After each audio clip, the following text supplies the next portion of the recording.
विठू नामाच्या गजरात आता हळूहळू दोन्ही पालख्या पुण्याच्या बाजूने रवाना झालेल्या आहेत आणि काही वेळापूर्वी संचेतीजवळ मोठा गोंधळ झालेला होता, कारण वाहतूक जी आहे दोन्ही लेन सुरू होत्या, त्यामुळे काही वेळ तिथे गोंधळ झालेला होता. मात्र आता हा सगळा गोंधळ जो आहे तो सुरळीत झालेला आहे आणि पुन्हा एकदा वारकरी व्यवस्थित त्या रस्त्यावरून जाताना पाहायला मिळतात. आपल्यासोबत मनोज पाटील सर आहेत, त्यांच्याकडनं जाणून घेणार आहोत. सर, आपण हे केलेलं की फर्ग्युसन कॉलेज रस्ता असेल किंवा जेएम रोड असेल, हे सगळे वाहतुकीसाठी बंद असणार होते, मात्र तरी सुद्धा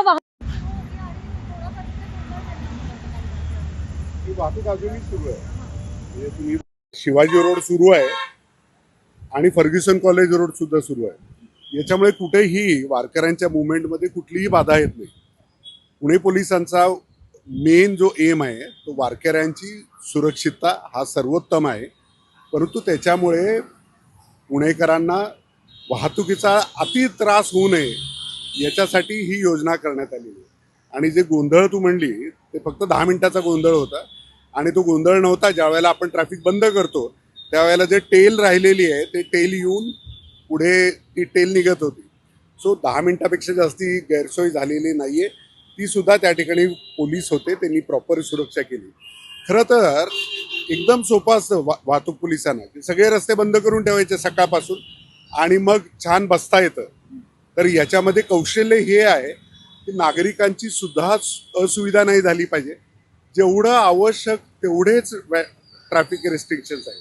त्यामुळे आपण आता बघतोय ना की आपण फर्ग्युसन कॉलेज रोडवरनं येणारी ट्रॅफिक अजूनही सुरू आहे.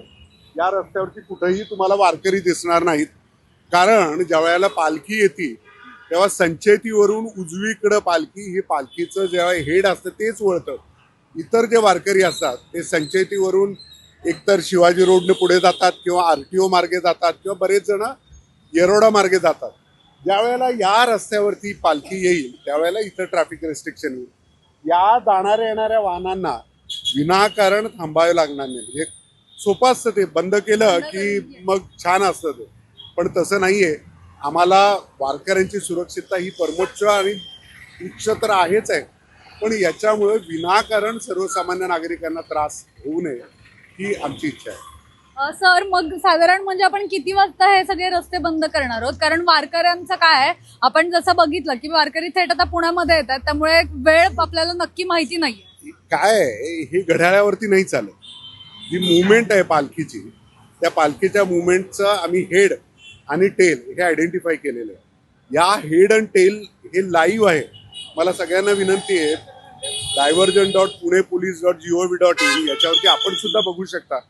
आणि मग याच्याप्रमाणे नियोजन होतं. सो नियोजन टाईम ठरवून त्याप्रमाणे होत नाही, आवश्यकतेप्रमाणे होतं आणि आवश्यक बदल वाहतूक पोलीस प्रोएक्टिव्हली करतायत. मला वाटतं ही एक चांगली पद्धत आहे, ज्याच्यामुळं रेस्ट्रिक्शनचा गैरउपयोग हा खरं तर याचा फायदा पोलिसांना असतो, पण पोलीस तो त्रास सहन करायला तयार आहेत की आमच्यामुळे सर्वसामान्य नागरिकांना त्रास होऊ नये. सर, बरं, आता आपण तुम्ही या सगळ्यावर कसं लक्ष ठेवून आहात? आत्ता पालखी कुठे आली आहे याबाबत तुम्ही ऍपवर किंवा कशावर बघता आणि हे सगळं तुम्हाला दाखवता येईल का आपल्याला प्रेक्षकांना? आता आपण बघा, हे आपण PTP ॲप उघडलं तर या PTP ॲपवरती लगेच वेब पेज उघडतं आणि याच्यावरून जर आपण बघितलं तर आपल्याला असं दिसतंय की चंद्रमा चौकात आहे.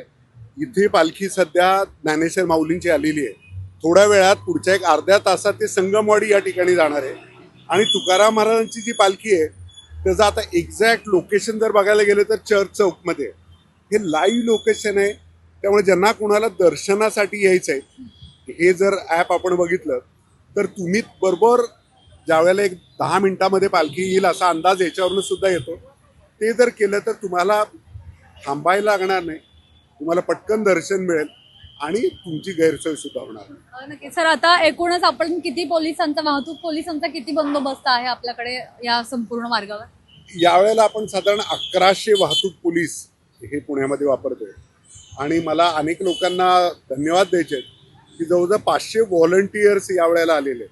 सो हे 500 व्हॉलंटियर्स ट्रॅफिक पोलिसांना मदत करतात. सिक्युरिटी आणि अँटी सॅबोटेज याच्यासह वाहतूक हा खूप महत्त्वाचा विषय असतो.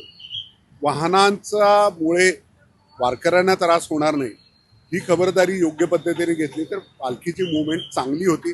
आपण बघतोय आज पालखीचं आगमन थोडं ॲडव्हान्स्ड आहे. म्हणजे एक हे सुद्धा कारण आहे की बरेच लोक ऑलरेडी पुण्यामध्ये आलेले आहेत, परंतु आपण या पद्धतीनं नियोजन पद्धतीनं आपण ट्रॅफिकचं नियोजन केलेलं आहे की नेमकं ज्या वेळेला पाहिजे त्याच वेळेला आपण बंद करतोय आणि मुवमेंट त्यामुळे स्मूथ होते असं मला वाटतं. नक्कीच. तर पुणेकर नागरिकांना या सगळ्याचा त्रास होऊ नये आणि वारकऱ्यांना सुद्धा त्रास होऊ नये यासाठी ही सगळी वाहतूक जी आहे तर ती आता बंद ठेवण्यात आलेली नाहीये. जशी जशा पालख्या या पुढे सरकतील तसं तसं हे वाहतुकीचे बदल जे आहेत ते केले जातील अशी माहिती आपल्याला ऍडिशनल पोलीस कमिशनर जे आहेत मनोज पाटील यांनी दिलेली पाहायला मिळते. कॅमेरा पर्सन स्वप्नील जावळेसह मी मोना येनपुरे, सिविक मिरर, पुणे.